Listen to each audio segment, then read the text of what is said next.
Hello, my name is Gemma Johns and I'm the Research and Evaluation Lead for Technology Enabled Care in Wales, known as Tech Cymru. I'm working with Tech Cymru and with Professor Alka Ahuja, who is the National Clinical Lead for Tech Cymru and a consultant psychiatrist. We're working on the rollout of the new NHS Wales National Video Consultation Service. Alka and myself are leading the clinical support and training elements of the service and the evaluation framework. This training video will give an overview of the service and offer some clinical training. So what is the National Video Consultation Service? Well, it's a new service that was rolled out in response to the COVID-19 emergency and is in partnership between Tech Cymru and the Welsh Government. It's a safe and secure way to see patients and families via a video appointment and is delivered via a safe and secure communication platform called Attend Anywhere. What is Attend Anywhere? Well, Attend Anywhere, like I said, is a web-based communication platform which allows video consultations to take place anywhere and is accessible by any type of device. Attend Anywhere runs from Google Chrome and Safari internet browsers, and it doesn't require any downloads. It is just accessible via a web browser link, so a URL. Attend Anywhere is free to the patient unless they're using their own mobile data to have the call, but this is relatively quite low and takes as much data as maybe a FaceTime or a WhatsApp video would do. Attend Anywhere is a very safe and secure platform and is approved by the NHS. No recording is possible, and any information such as when the patient signs into the call and is asked to put their name, date of birth and telephone number in just so the clinician can identify them, this data that is deleted as soon as the call is connected. So Attend Anywhere has some really great features.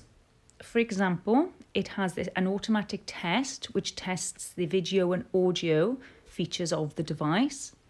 There's an option to invite others to the call. For example, a family member or a health professional might be able to join the appointment with consent of the patient and an invite sent to them. There's also other resources such as a share screen feature and a chat option.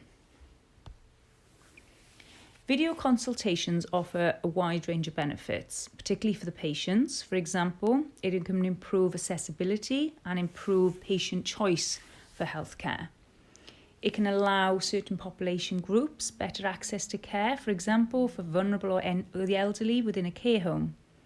It can reduce transport or travel difficulties, and it's been demonstrated to significantly provide savings on time, travel and carbon footprint for both patients and clinicians.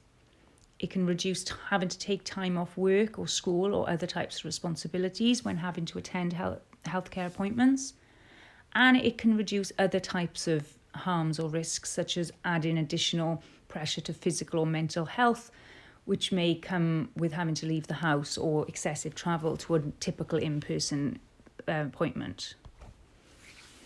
There are also benefits for the clinician. For example, it would save clinician time and travel having to attend care home or residential visits, for example. It would also enable clinicians to be able to work from home more often and therefore improving their work-life balance. Alongside Attend Anywhere's waiting room, there's also a meeting room feature, and this allows clinicians to meet up with other clinicians and have meetings. So, for example, a multidisciplinary team between a service could be run whilst working remotely. The National Video Consultation Service has been rolled out and trialled in a variety of services. For example, in primary care, secondary care, community care. It's been trialled in care homes, in prisons and other residential settings. So it can be very useful across a wide range of services. I'm going to now play you a clinician video. This is a sort of step-by-step how to use Attend Anywhere. The first is clinician video, and then it'll be followed by a patient video to show patients how to set it up their side. I'm going to show you how to use Attend Anywhere. I'm logging in as a clinician, so I'll show you how to log in and how to enter your waiting room. I have my email already saved, so I can just hit on, but normally you would type your email in and your password. On my homepage, I have a waiting room.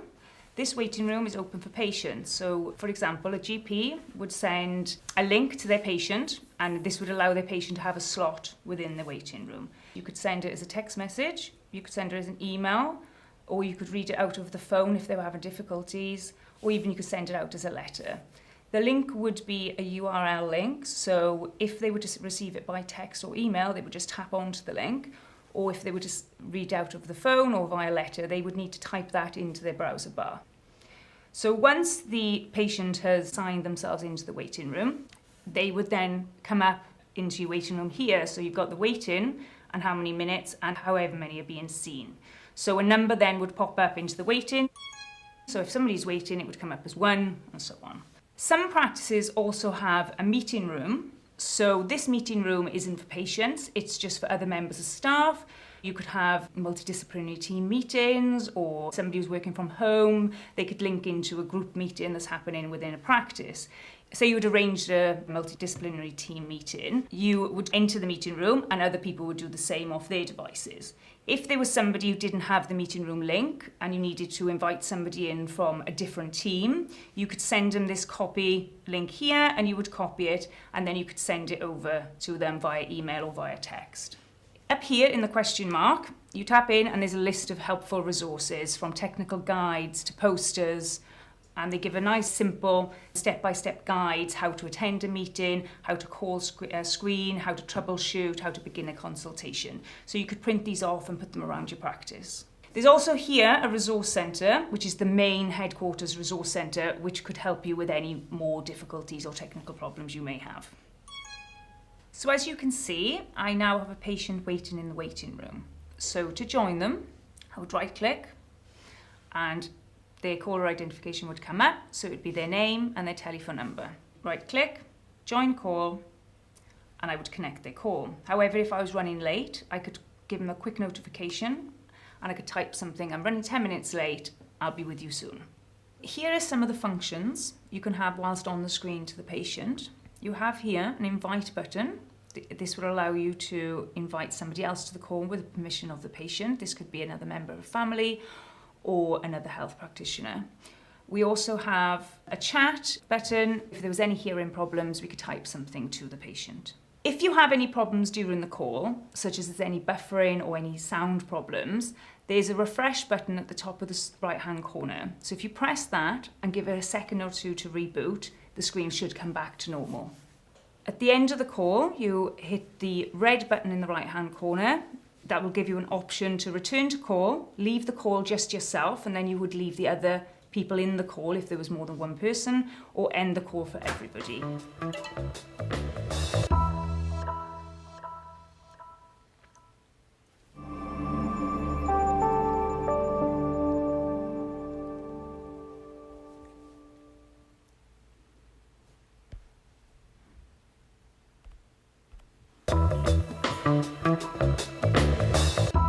If you've been offered an appointment using Attend Anywhere, you can use a mobile phone, an iPad or tablet or laptop.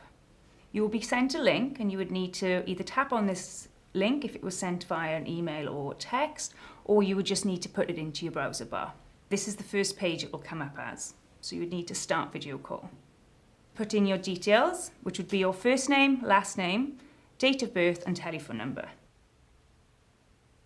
And then you would accept the terms of use and then press continue. Read and press start call. Accept the microphone and camera, so you'd hit allow and play all audio. So now I've been placed into the waiting room and I will wait for my clinician to come. As soon as they do join the call, they'll pop up on the screen. This is something new and we really hope that you find it useful. We wish you luck.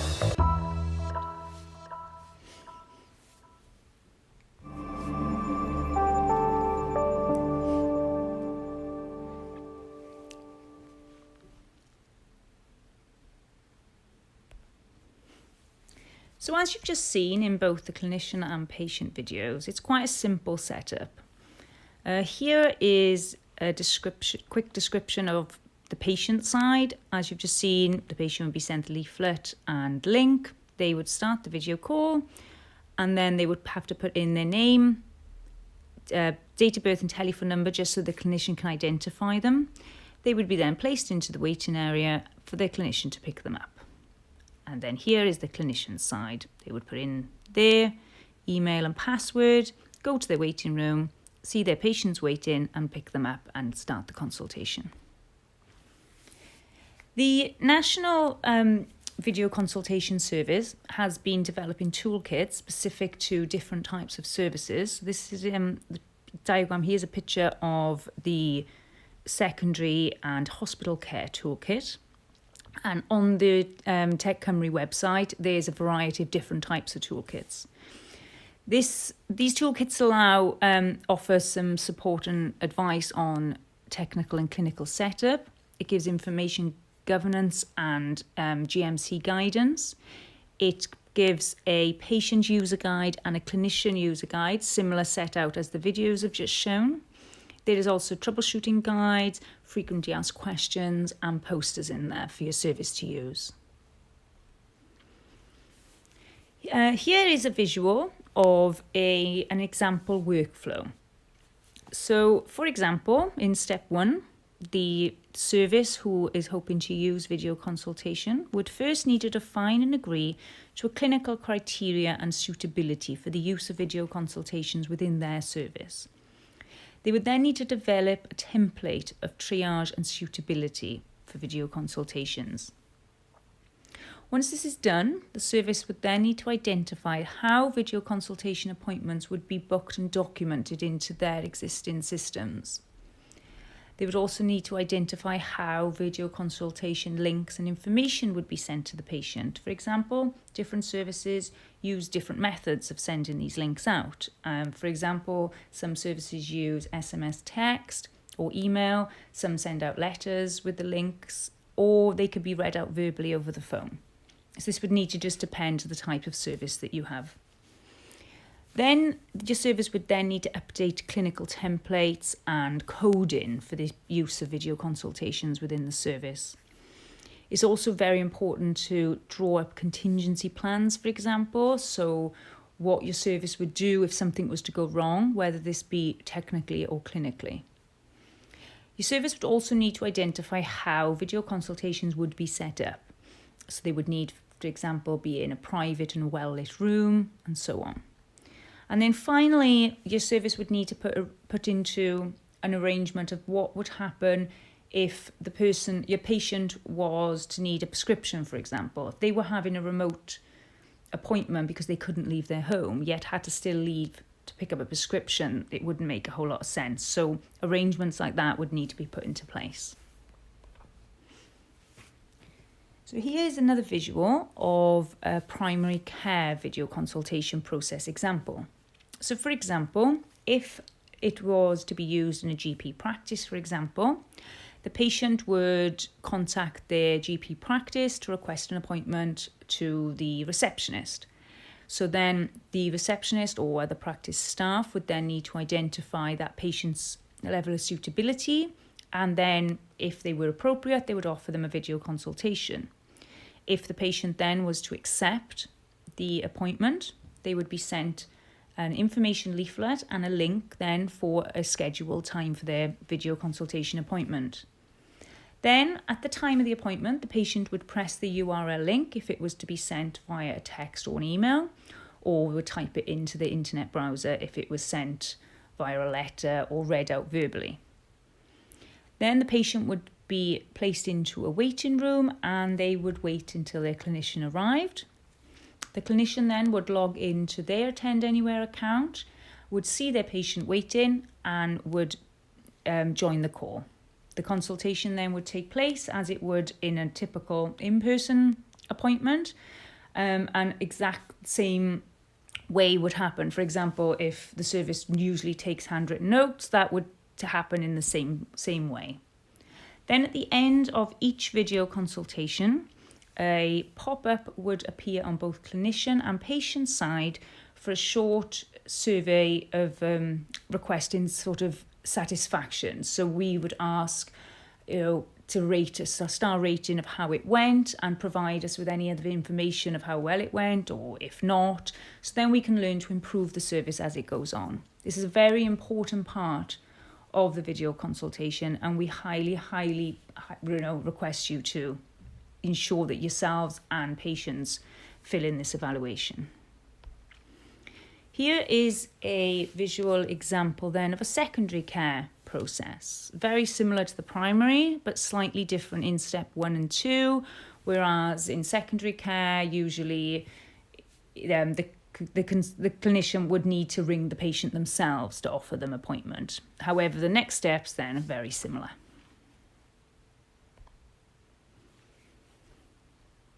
So the process of a video consultation service, as you saw in the video, is a very basic step-by-step.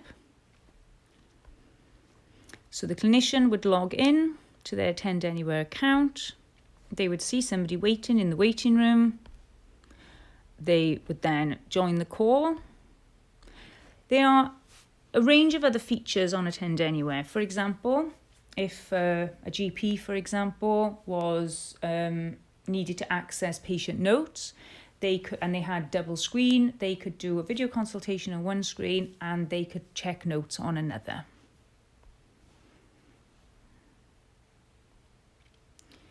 So the clinician then would right-click down and join the call. And here is a screenshot of a test patient using Attend Anywhere. Here is an overview of what the call screen offers and a description of the many features it has. So I will take you through these now.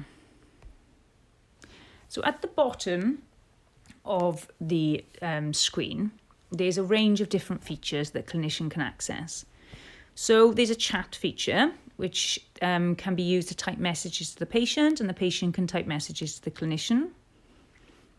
There's the ability to mute the mic or disable the camera if needed.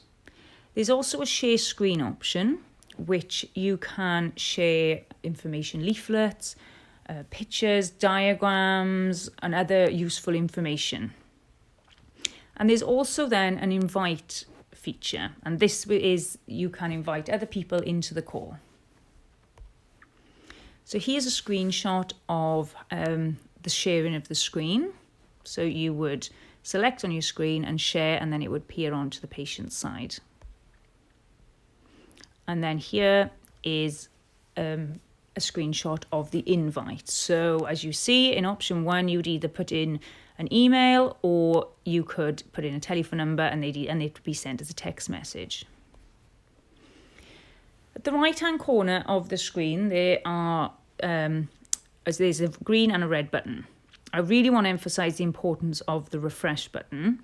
The refresh button is used for any problems during the call. For example, if there's any buffering, if the sound is a bit low, or anything you can think of that may be slowing the call up, if you hit refresh and give it a second or two, it generally reboots any of the problem.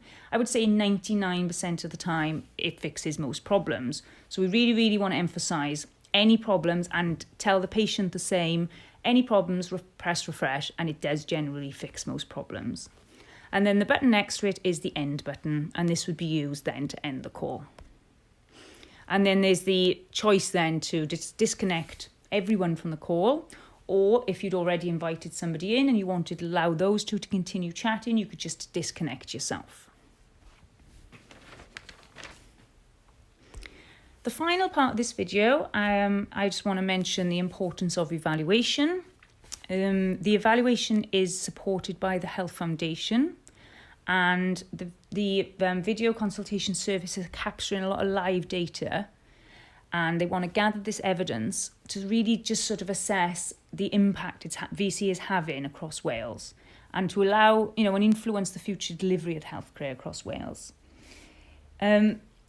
The National Video Consultation Service, like I said, is in partnership with the Welsh Government, and the Welsh Government are very, very keen on capturing this evaluation. A lot of money has been given to support video consultations across Wales, and they will need to know if it works, but not just if it works, who it works for, under which circumstances and to what extent. So, if we can prove that it works in Wales, we stand a much stronger chance of getting the Welsh Government to invest more in the future and to keep video consultations going. And it also provides an academic element of healthcare, to the rollout of Tech Cymru. Well, thank you very much. And here is the information for the Tech Cymru website and their Twitter page.